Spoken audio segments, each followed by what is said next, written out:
Hello guys, welcome back to my channel. Bigg Boss Tamil season 9 உடைய 8th week eviction நாமினேஷனுக்கான voting வந்து Jio hot ஸ்டாரில் போயிட்டுருக்கு.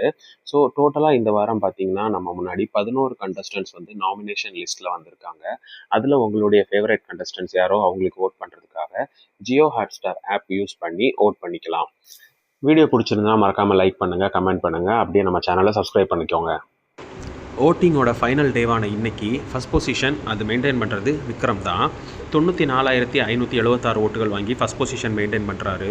So விக்ரமோட voting பார்த்தீங்கன்னா 1,00,000 ஓட்டு கூட இன்னும் அவர் தாண்டல. இதுலேருந்து என்ன தெரியுதுன்னா அவருக்கு வந்து மற்றவங்களுக்கு யாருக்கும் ஓட் பண்ண முடியாததுனால அந்த ஓட்டு அவருக்கு போகுதோ அப்படின்ற மாதிரி தான் இருக்குது.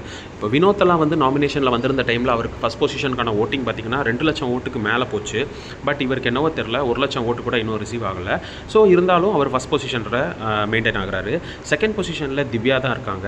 76,587 ஓட்டுகள் வாங்கி செகண்ட் பொசிஷனில் இருக்காங்க. ஆல்ரெடி பார்வதி, திவ்யா இவங்க 2 பேருமே மாற்றி மாற்றி பொசிஷன் வந்துட்டு இருந்தாங்க. ஸோ இன்றைக்கி ஃபைனல் டே ஆன இன்றைக்கி இப்போ வரைக்கும் அவங்களோட ஓட்டிங் வந்து பார்த்திங்கன்னா 76,587 ஓட்டுகளோட செகண்ட் பொசிஷனில் இருக்காங்க. அண்ட் தேர்ட் பொசிஷனில் பார்த்திங்கன்னா பார்வதி இருக்காங்க. 70,765 ஓட்டுகள் வாங்கியிருக்காங்க. லாஸ்ட் 2 நாளில் பார்வதியுடைய ஓட்டிங் லெவல் வந்து ஓரளவுக்கு இன்க்ரீஸ் ஆகிருக்கு. ஸோ அதனால் இப்போ வந்து ஒரு நல்ல பொசிஷனில் பார்வதி இருக்காங்க. ஸோ ஓட்டிங் க்ளோஸ் ஆகிறதுக்கு இன்றைக்கி நைட்டு 12 o'clock வரைக்கும் டைம் இருக்குது. அதுக்குள்ளே இவங்களோட ஓட்டிங்கில் ஏதாவது மாற்றம் வருதா அப்படின்றத நம்ம பொறுத்திருந்து பார்த்து தெரிஞ்சுக்கலாம். இப்போதைக்கு தேர்ட் பொசிஷன் அப்படின்ற ஒரு சேஃபான பொசிஷனில் பார்வதி இருக்காங்க.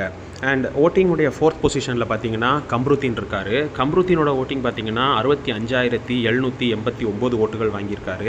ஸோ நேற்று வரைக்குமே 3வது லெவலில் இருந்த கம்ருதீன் இன்றைக்கி 4வது லெவலுக்கு வந்திருக்காரு. ஸோ இனி வர்ற மணி நேரங்களில் ஓட்டிங் வித்தியாசம் இருந்துச்சுன்னா இவர் 3வது லெவல் போகிறதுக்கான வாய்ப்புகள் அதிகமாகவே இருக்குது.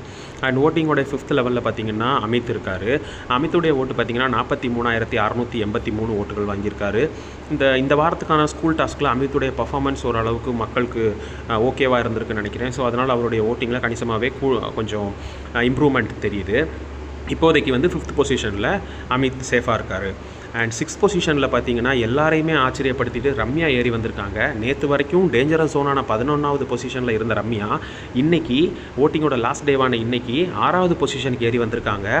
ஸோ அவங்க உள்ள அந்தளவுக்கு பெருசாக கண்டென்ட் கொடுத்த மாதிரி தெரியல. பட் எல்லாரையுமே ஆச்சரியப்படுத்திட்டு அவங்க 6வது பொசிஷன் அப்படின்ற ஒரு சேஃப் பொசிஷனில் ஏறி வந்திருக்காங்க. 37,000 ஓட்டுகள் வாங்கியிருக்காங்க. அண்ட் 7வது பொசிஷனில் பார்த்தீங்கன்னா அரோரா தான் இருக்காங்க. 35,437 ஓட்டுகள் வாங்கியிருக்காங்க. அரோராவுடைய பொசிஷன் பார்த்திங்கன்னா 6, 7 இதில் தான் ஆரம்பத்துலேருந்தே மெயின்டைன் ஆகிட்டு இருந்துச்சு. ஸோ இப்போவும் அதே பொசிஷனில் தான் மெயின்டைன் ஆகிட்டு இருக்காங்க. இப்போதைக்கு அவங்க சேஃபாக இருக்காங்க. 35,437 ஓட்டுகள் வாங்கியிருக்காங்க. அண்ட் 8வது இடத்துல பார்த்திங்கன்னா கனி தான் இருக்காங்க. கனியும் நேற்று 9வது பொசிஷனில் இருந்தாங்க. இன்றைக்கி அதுலேருந்து மாறி 8வது பொசிஷனுக்கு வந்திருக்காங்க. 30,987 ஓட்டுகள் வாங்கி கனியும் ஒரு சேஃபான பொசிஷனில் இருக்காங்க. அண்ட் ஓட்டிங்கோட 9வது பொசிஷனில் பார்த்தீங்கன்னா பிரஜன் தான் இருக்கார். பிரஜன் வாங்கியிருக்கிற ஓட்டுகள் பார்த்தீங்கன்னா 27,654 ஓட்டுகள் வாங்கியிருக்காரு. ஸோ பிரஜன் வந்து இதுக்கு முன்னாடி பார்த்தீங்கன்னா 5th பொசிஷன் 6th பொசிஷனில் இருந்தார்.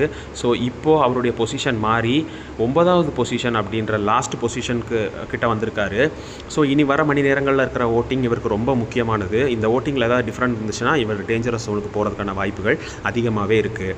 அண்ட் 10வது பொசிஷனில் பார்த்தீங்கன்னா சாண்ட்ரா தான் இருக்காங்க. சாண்ட்ராவுடைய ஓட்டிங்கும் பார்த்திங்கன்னா ரொம்ப கம்மியாக இருக்குது. 25,789 ஓட்டுகள் தான் வாங்கியிருக்காங்க. இந்த 10வது பொசிஷன் அப்படின்றது இந்த வாரத்தை பொறுத்தவரை ஒரு டேஞ்சரஸ் பொசிஷன் தான். ஸோ இந்த வாரம் எவிக்டாக போகிற கண்டஸ்டன்ட் லிஸ்ட்டில் சாண்ட்ராவும் இருக்கலாம் அப்படின்ற மாதிரி ஒரு தோணல் வந்து எல்லாருக்குமே வந்திருக்கு. ஸோ அது வந்து மாறுமா அப்படின்றத இன்றைக்கி நைட்டு 12 மணி வரைக்கும் நம்ம பொறுத்திருந்து தான் பார்க்கணும். 12 மணிக்கு மேலே அப்டேட் ஆகிற ஓட்டிங் வச்சு தான் நம்ம வந்து கரெக்டாக ப்ரெடிக்ட் பண்ண முடியும் யார் யாருக்கு எவ்வளோ இருக்குது அப்படின்றத. ஸோ இப்போதைக்கு 10வது பொசிஷன் அப்படின்ற ஒரு டேஞ்சரஸ் பொசிஷனில் சாண்ட்ரா மெயின்டைன் ஆகுறாங்க. அண்ட் 11வது பொசிஷனில் பார்த்தீங்கன்னா வியானா தான் இருக்காங்க. வியானா இது வரைக்குமே வந்து 10வது பொசிஷனில் தான் இருந்தாங்க. ரம்யா இந்த வாட்டி 6வது பொசிஷனுக்கு ஏறி வந்ததுனால வியானா வந்து 10வது பொசிஷனுக்கு 11வது பொசிஷனுக்கு தள்ளப்பட்டிருக்காங்க. 19,017 ஓட்டுகள் வாங்கி 11வது பொசிஷன் அப்படின்ற டேஞ்சரஸ் பொசிஷனில் இருக்காங்க.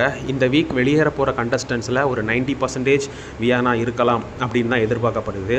வியானாவோட ஆக்டிவிட்டீஸ் வந்து லாஸ்ட் வீக்கில் வந்து ரொம்பவே வந்து எதுவுமே பெருசாக இல்லை.